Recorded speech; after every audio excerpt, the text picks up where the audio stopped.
Walter Richardson, politician.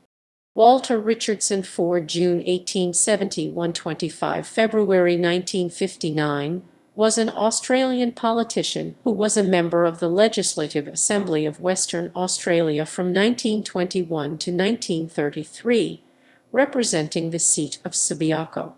Richardson was born in Saddleworth, South Australia, to Elizabeth née Ramsay and Henry Richardson.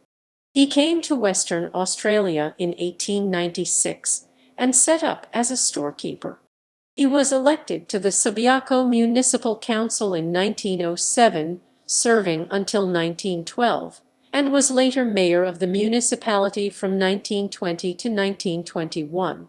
Richardson first ran for Parliament at the 1908 state election, unsuccessfully standing for the Labour Party in Subiaco. His opponent was Henry Daglish, a former Labour premier who had transferred to the Ministerialists. After the Labour Party split of 1916, Richardson joined the new National Labour Party.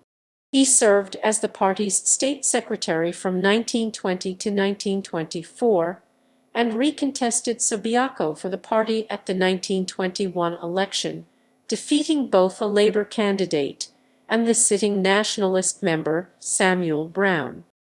For the 1924 election, when the National Labour Party was dissolved, Richardson joined the Nationalists himself. He was re-elected at the 1930 election, but in the Labour landslide at the 1933 election lost his seat to John Moloney. Richardson attempted to reclaim his seat at the next two elections, but was unsuccessful on both occasions. He returned to the Subiaco Municipal Council, serving a second term as mayor from 1936 to 1943, and made one last run for Parliament at the 1956 election at the age of 84.